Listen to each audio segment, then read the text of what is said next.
Good morning. I hope everyone is doing well this week. I think that I have heard from several that we could say that this week has been an adventure.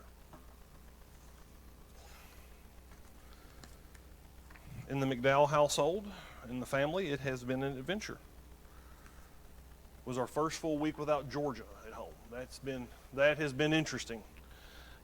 Sometimes you forget how much somebody does until they're not there to do it.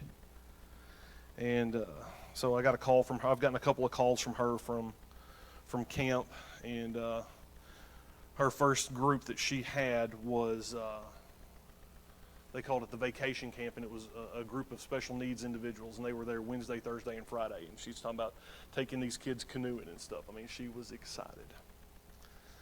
So Matt, let me know where we're at on the things. Okay, no problem. So just a little bit of housekeeping on that. When if you've liked and followed the page, you should get a notification when we go live. You can share that a couple of different ways. You can share it directly to your wall. You can, I have a group of people that I kind of share it to in Messenger. I just send them the link to it. It sends it directly to them. We have been getting our reach is increasing, so that's always exciting. And from my days in the classroom, and Carla will echo this, and I'm sure Louise will too, and anybody else that stood in front of a group and had to teach. When you're dependent upon technology, the only thing you can depend on when it comes to technology is that it's probably going to fail. I always like to have gadgets and gizmos, because I've been out of the classroom since 2011, so that's almost 15 years. So a lot of the things that I knew how to do, and I don't think they do anymore. Like PowerPoint's now been replaced with Google Docs and slides, and I'm just I subbed for a little bit in like 2017, and I was amazed at how much it had leaped forward. So I can imagine what it's like with kids with full Chromebooks, and I think you almost go into supervision more than you do leadership on that, on some of those things. All right, so we're live. Real quick, I was able just so you know, for Buzzy, I was able to get April connected, and so I'm getting ready to send that to her right now. So if I can find the page. Good morning to everyone that's watching, that has joined us live on Facebook. Always exciting to have everyone here and be up and going. And so I'm going to send out a couple of things here, and then I will share it to my story. That's one of the things that's really that's really interesting when on the sharing process. I get more people that see it from my story. Facebook stories are what people watch because they don't, you have some scrolling and things, but you look on somebody's circle and you click that little circle and whatever their little updates are. That's the most popular thing on Facebook, or stories.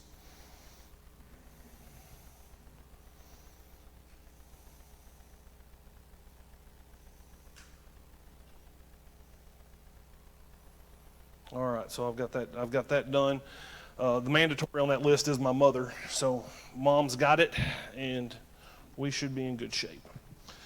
So this morning, I'm going to ask a question, and I want you to be very careful how you answer, because your answer could determine your future. Are you busy? That's a trick question. I want you to think back in your life, how many times you asked somebody, said, hey, are you busy? And I want you to think of how many people were actually honest with you and told you no. Because we are hardwired, intrinsically designed, that if I say, hey, Gordon, are you busy? Gordon's going to say yes. Hey, Kevin, are you busy? Kevin's going to say yes. Steve, are you busy? They're going to say yes, especially the men. Because we've learned a very valuable lesson in life, that if we say no, what happens? Somebody gives us something to do. But on a serious note, ladies included, we live in a time where it is easier to be busy than ever before. What does busyness lead to? Distraction, being non-productive. I had to learn a long time ago that there's a big difference between being busy and being productive. Michelle and I have some heated conversations because I don't care about being busy, I care about being productive. I had a mother, my mama, my grandma that raised me, that she was about being busy. Didn't matter if she was making progress or not, she liked to be busy. My dad liked to be productive. Very interesting. And I find myself in a similar situation, in a similar relationship. I think sometimes Michelle likes to be busy. I like to be productive.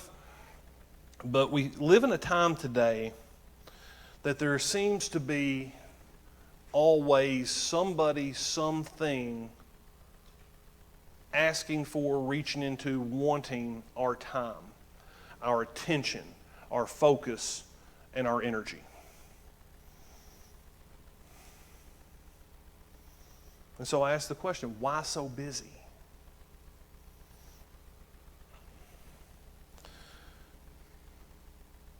You don't have to raise your hand. You don't have to point fingers.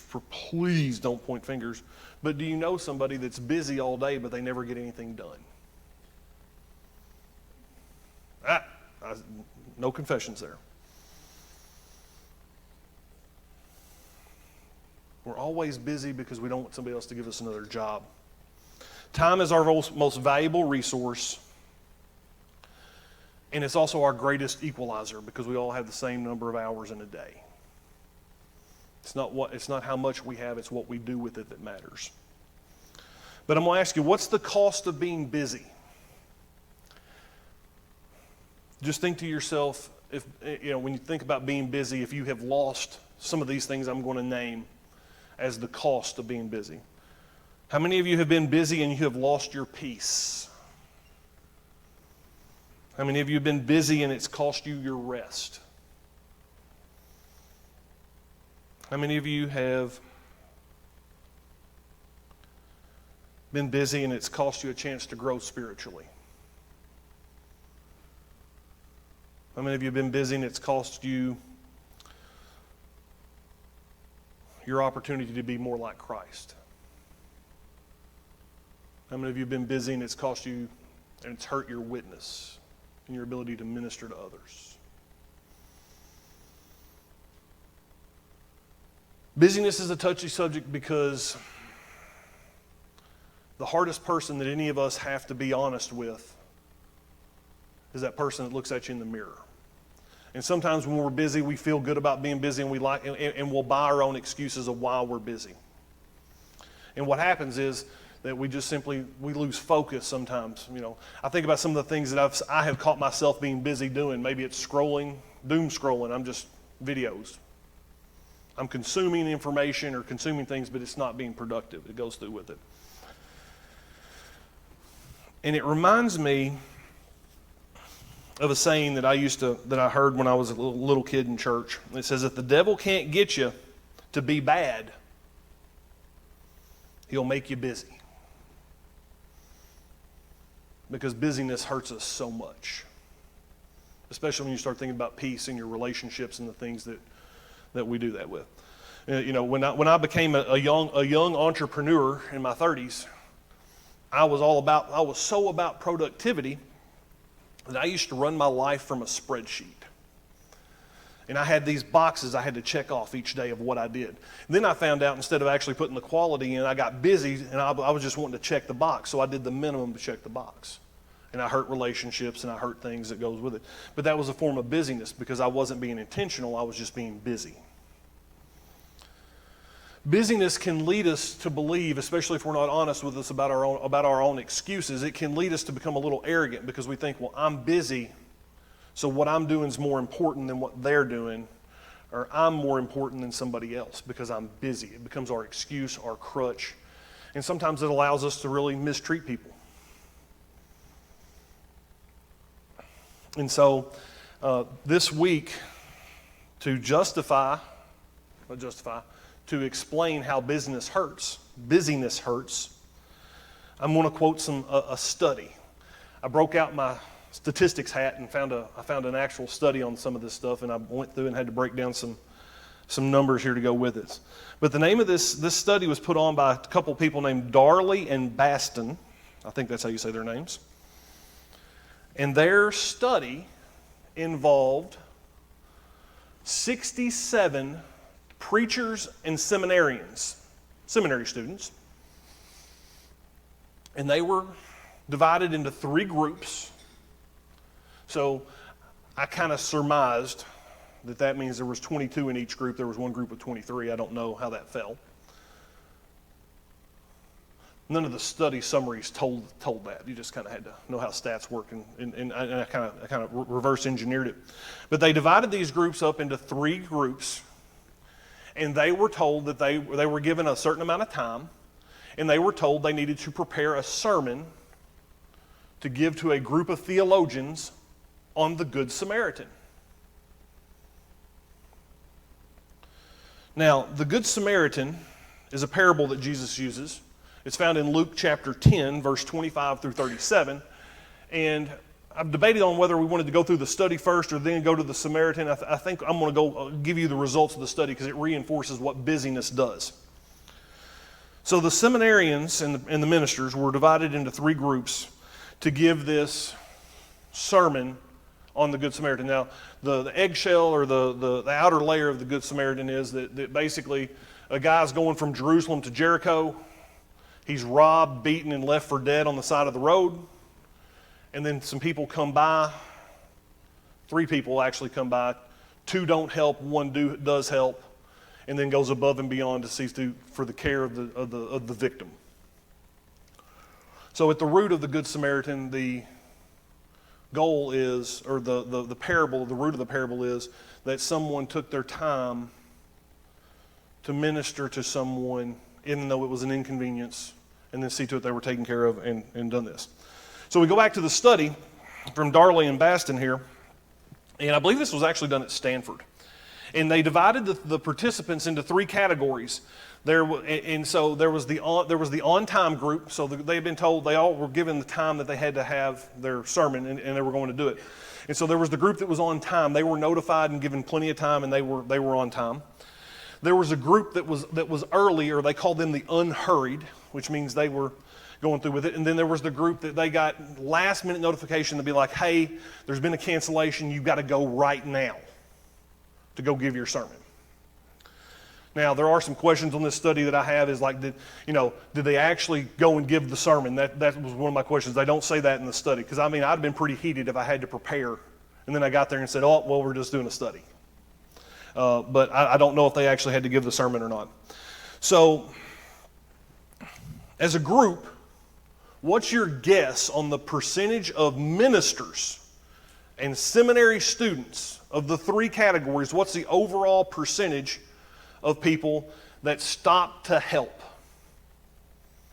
Out of the 67, 26. 40% helped. Now, of the group that was, and this is where I think it's very important that you know how to break down statistics, because this is important. Of the group that hurried, that they were told, you're late, there's been a cancellation, you got to be there right now. And so the way the study worked out is they were going to, where they were going to give the study, there was an actor, a man, laying in the doorway, made to look like he had a wound and was unconscious and was making moaning and other sounds. Obviously, someone that was in distress and needed attention. So they're on their way to do it. The group that was hurried, only 10% helped. That sounds pretty bleak to me, that 10% helped. But that meant it was 2 out of 22, or 1 out of 11.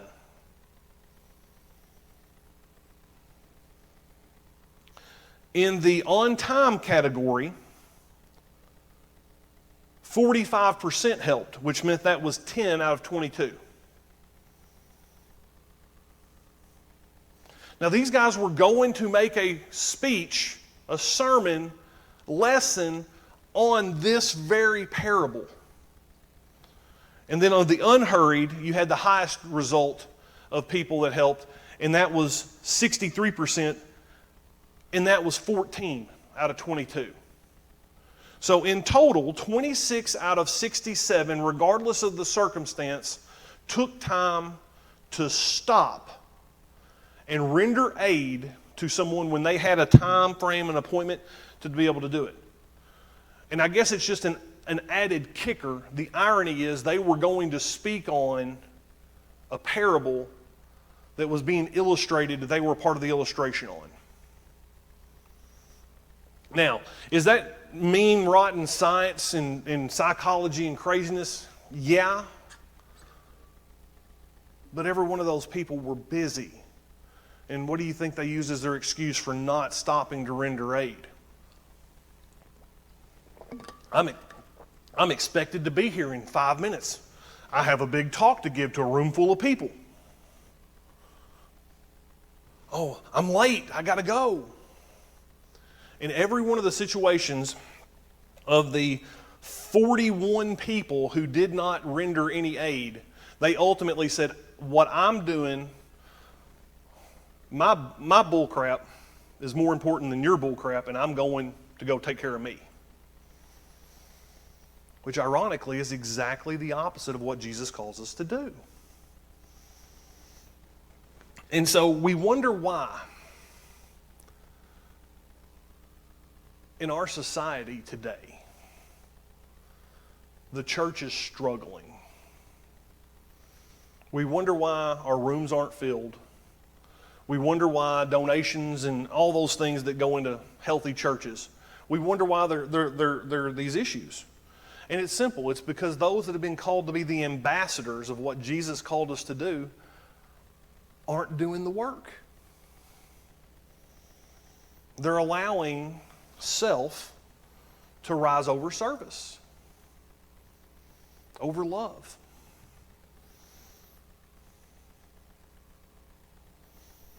Each one of the seminarians that failed to stop their busyness blinded them. They lost perspective. You would think that they had to be adequately prepared. You know, how much time did they invest in that sermon? How much time did they put into it? They had to have dissected. They had to have their notes and their points. But yet their busyness blinded them so much that they couldn't see what the message was about. They were blinded by ego, by self, by man-made things that prevented them to do the call of Christ. And there are churches today, right now, that have policies, regulations, procedures, and norms that prevent them from administering and doing the call of Christ because of how somebody dresses, because of how much money somebody makes, because of their ethnicity, because of their orientation. The list goes on and on and on and on. Oh, well, love everybody except. Love those that are like you. And when we get into the parable, we see this much more. So here's some backgrounds. And Steve, don't tell me when I ask this question that it was somebody from Samaria, okay? What is a Samaritan? Steve's going to say, somebody from Samaria. I know Steve. What is a Samaritan? So, what was that, Maggie? They were outcasts, but do you know why? But the Samaritans weren't outcasts to the Samaritans. They were only outcasts to the Jews. And there's actually quite a big beef that goes on here because it gets into a lot of politics. It gets into some religion issues. Like the Samaritans said that the Levites and the Levitical order and all those things were illegitimate, that they weren't the true messengers and emissaries of God. Because the Samaritans come from Samaria, which is north of Jerusalem, which was goes back to after King David and after King Solomon, when the country of Israel split, and you had the northern kingdom and the southern kingdom, and I think Manasseh was, it gets into a lot of geopolitical stuff. Gets a little crazy. But you have an us versus them category where you have the Jews in Jerusalem who are worshiping on I think it's on Mount Moriah. And then I think it's Mount Gilead's the one that the Samaritans are worshiping on. And you get into a adversarial group. One group saying we're real and the other group saying they're not. The Samaritans only subscribed to the first 5 books of the Bible, the Pentateuch, and then everything after that they weren't they said that's just add-on, that's extra. So it's actually kind of like the Sumerians are kind of like the Jews, and the Levitical order is kind of like Christians. I mean, there's a historical divide there that goes with it. And it's cultural, and it's taught, and it's put into situations. And so the worst thing that could possibly happen to a Jew is to be confused with a Sumerian, or to be called a Sumerian, or, God forbid, have to be helped by a Sumerian.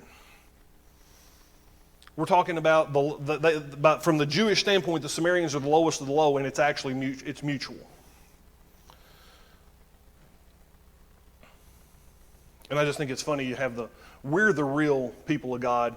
No, we're the real people of God, and there's a beef over it. Does that sound familiar? I think it sounds like the Christian church, or the evangelical church for sure. That's why you have, you can always tell how many fights there have been in a small town by how many Baptist churches there are.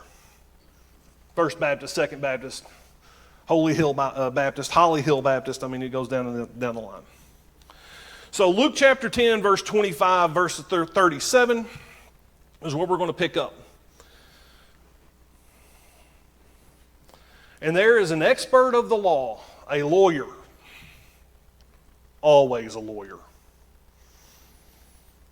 And he says, "Teacher, how do I inherit eternal life?"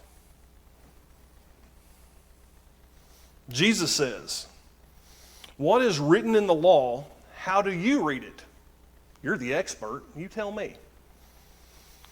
And the lawyer obviously was a Pharisee, because he'd been Phariseeing and he'd been sticking around a little bit, so he knew how to answer this question to curry favor with the teacher. He says, "Love God with all thy heart and all thy mind and all thy being, and love your neighbor as yourself," because that's how Jesus had summarized the law. "Jesus, you have answered correctly. Do this and you will live." I'm going to pause here for dramatic effect, but also for a little point of order and clarity. I want you to look and see what was not listed by Jesus to do in order to obtain eternal life. There was nothing about baptism. There was nothing about a public profession. There was nothing about prayer. There was nothing about diet. There was nothing about nothing. He said these two things are how you receive eternal life. Which I thought that was very, very pointed, very, very poignant there to go with it.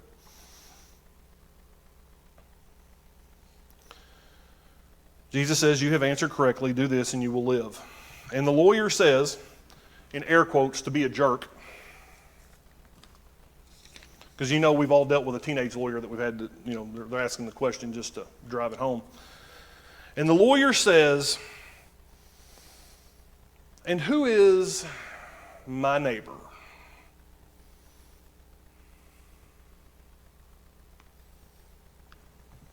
And Jesus waits. Now here's the reason the lawyer asked this question. He said, "Who is my neighbor?" Because he's already in his mind formulating who he has to be nice to and who he doesn't, who he's supposed to love and who he's not, because he wants to have an exclusionary list. Because they're Jews, and the Jews like to exclude the outsiders in this social scenario. That's why they have the whole clean versus unclean. And that's why they have you had the Pharisees, which was one group, and then there was the other bad group, the Sadducees, which they had an internal debate about what happened after he had died and what was important to go along with it. So the lawyer, being a jerk, says, "And who is my neighbor?" And Jesus breaks into a parable, and he said, "There's a Jewish man." It's implied that the man's Jewish. And he's traveling from Jerusalem to Jericho. I'm guessing he's going to see the ruins of the fallen walls. See if anybody gets that joke. He's in good standing. He's a good moral person. And he is attacked by robbers. He's beaten, stripped, and left half dead. I guess he had a power meter above his head. That's how he knew he was exactly half dead.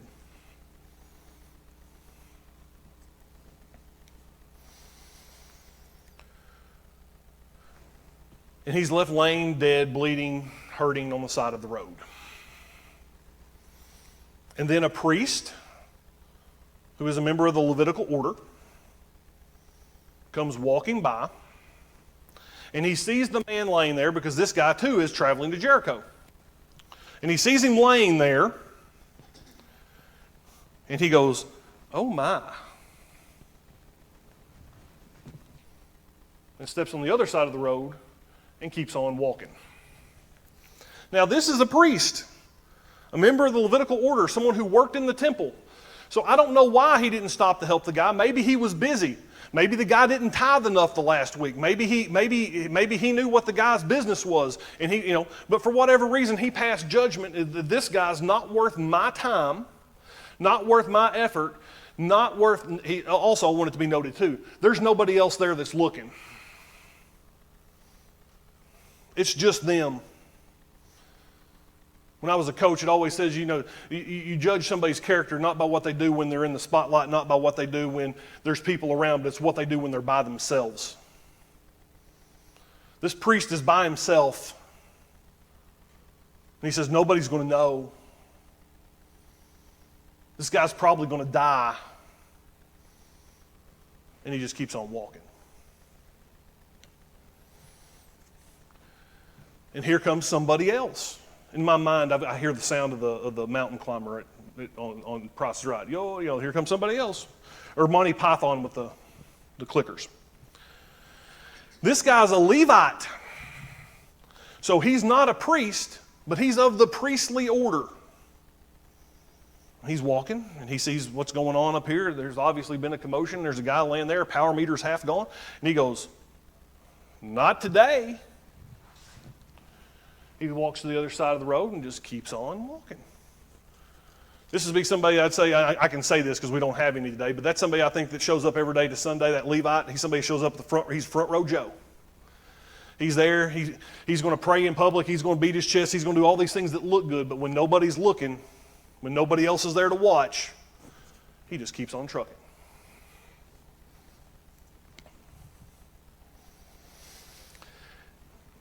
Third time's a charm. Third person coming down the road, traveling to Jericho. We don't know why he's traveling. We don't know if it's business. We don't know if it's pleasure. We don't know what. But it's a Samaritan. He's the dog of Judah. He's a lowlife. There's all kinds of things that you can think of. Think of the person think of the type of person. Think of the person, maybe it's whatever, however you want to group, class, distinct. But think of the person that if you were in trouble, they would stop to help you, that it might bother you. I remember when I was a kid that there was a show on TV called Give Me a Break. It was about a lady that was a nanny, and there was this TV character, and he fell ill. Come to find out, he was a white supremacist, and the nanny was a black lady, and she had to give blood, and the guy had rather died than been helped by her. And this is our scenario. We have the good Jewish man laying on there, and here comes a Samaritan. I guess if the guy had been conscious and found out he was a Samaritan, he may have waved him on. I don't know. But he comes. He sees the man in distress. He has pity and compassion upon him. He gives him wine. He bandages his wounds. He cares for him. And then he figures out this guy's hard up. I mean, it's worse than he thought.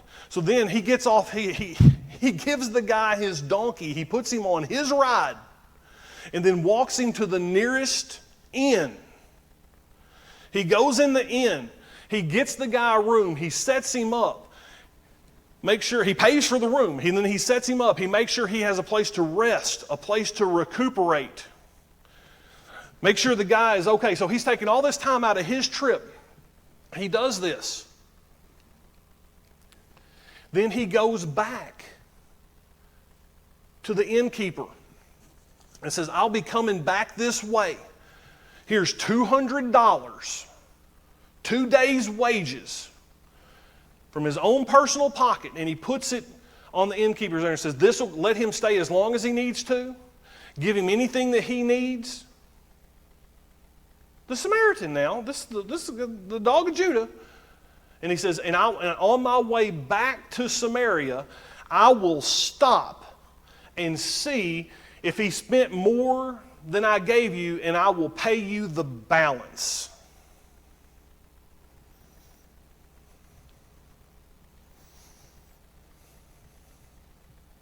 And if I owe you anything, I'll make it right. And then Jesus looks at the lawyer. Which of the three was a neighbor to the man who was robbed?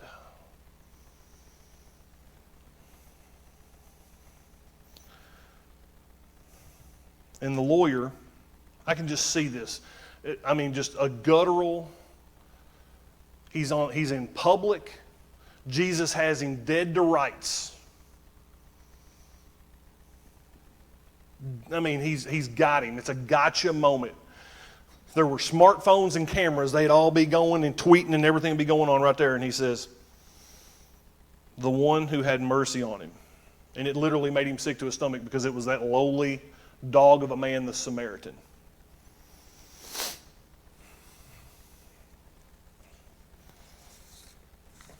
And Jesus says, go and do likewise. The story of the Good Samaritan is a gut punch because it calls each and every one of us on the carpet about not only what we do, but more importantly about what we don't do and the excuses that we use for not doing it. And that's what Jesus wanted to do. He made an example of the lawyer because the lawyer was a Pharisee and he was Pharisee and he was trying to get Jesus over, get him tied up, get him painted into a corner, get him to where he couldn't, where they got a gotcha on the hot new teacher.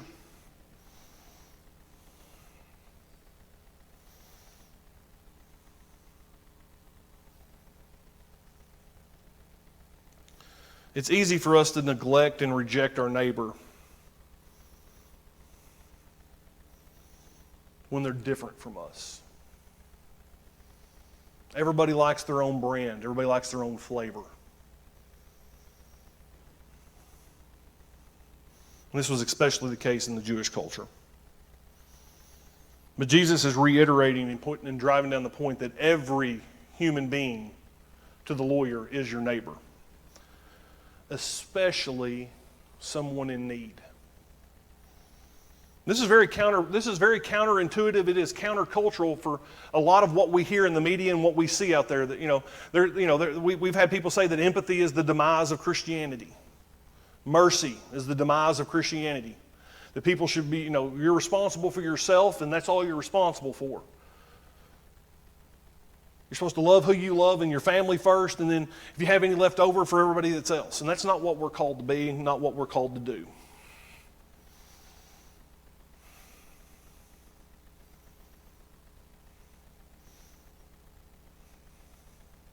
The priest went to the other side. Front row Joe, the Levite, went to the other side. It was the lowly, despised Samaritan that stopped. And here's something else that's interesting. We're not told how much money the Samaritan had. We're not told what abundance and resources that he gave out of.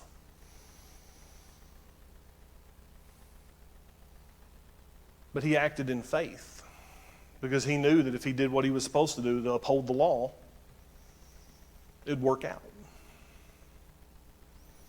The story's more about just doing good. This story is about our personal biases. This story is about the religious organization, the religious machine that's out there, and the people that stand up, that wave the flag and wear a cross. But we know that the fruit they bear is not existent, or it's bad. And this parable drives that home in a public manner. And it's easy sometimes for us to overlook and say, oh yeah, that's just another one of the parables. It's got a good point, it's got a good message, it's feel good, be a Samaritan, help somebody. But it's more than that because we have to overcome our own biases. And it's not about be a Samaritan and help somebody we like, or be a Samaritan and help somebody we know, or be a Samaritan and, if you're being a Samaritan, you're going out there and You're putting yourself out there. But that's what we're called to do. And that's where the challenge of our faith comes in, is that if we put ourselves out there and we overextend ourselves, or we worry about other people more than we worry about ourselves, is our faith comes in that it'll be okay. Now, we can't even get into the argument about motivation or why we're doing some of those things. That's a whole nother topic, because there's people out there that's doing good just for the sake of, they're not doing good because that's what they're supposed to do. They're not doing good for the sake of doing good. They're doing good for self-promotion and self-glorification and edification. The lady that stops to help at a wreck and then stops and takes a selfie. Or the person that gets on the Facebook and make a post about how they paid it forward and they gave the person in front, they paid for the person behind them. Or the guy that's goes live and talks about how he paid for the groceries for the people that were in front of him. I mean, there's countless ones of these. Because if you're a Samaritan, the Samaritan didn't seek any glory. I don't even think he left his name. He just said, I'll stop and pay if I owe you. Which is what Jesus did. There's some of our religious leaders today. I think about if it was set up where in the circumstance of feeding the 5,000. You notice we're never told if Jesus eats, and we're never told if the disciples eat.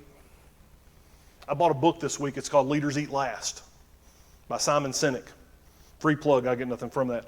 But that's my next read. I've been told by countless military people that you can tell the worth of a leader by what order they eat in. I've always said that, and I've heard that in teaching. I've heard that in a lot of organizational things.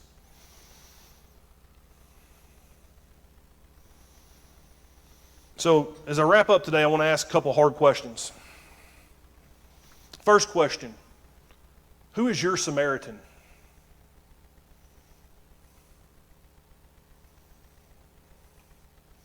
I think that's a fair question, because we all have that bias. We all have that thing. Unfortunately, one of my Samaritans I'm related to, I think.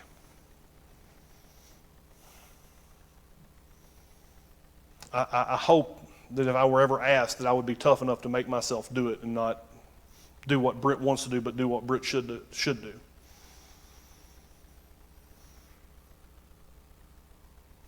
The second question I'll ask in closing is, who is your neighbor? And how can you love and how can you serve them?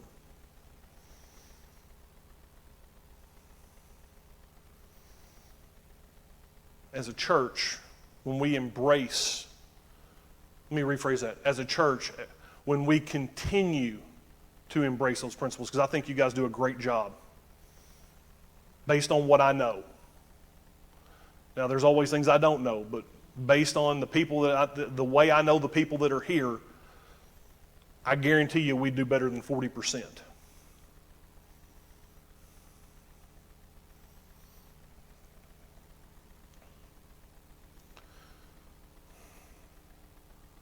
But so many of our churches today are filled with people sitting in the pews that as soon as that door opens and the service is over, they check the box, I've done my time, and they go about their busyness and never think about anybody else. If we want to grow, and maybe grow is not the right word, if we want to be impactful, if we want to make a difference as a congregation, we have to do what other people want. We have to do what they ain't.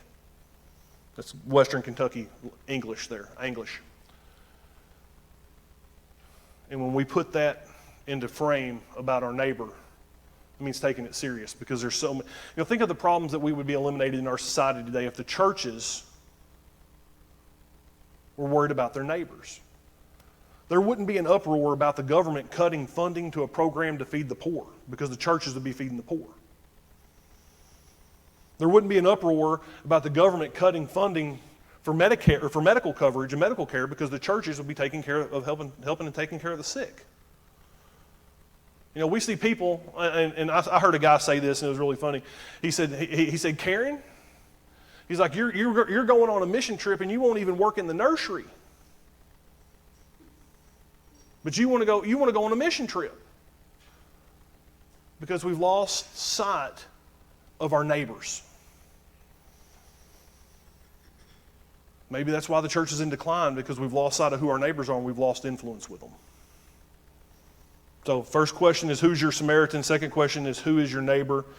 And the third question is something I heard this week, and it's what I'm going to delve into next week.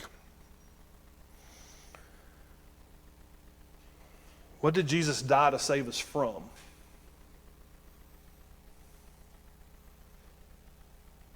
What did Jesus die to save us for? And which one of those is more important?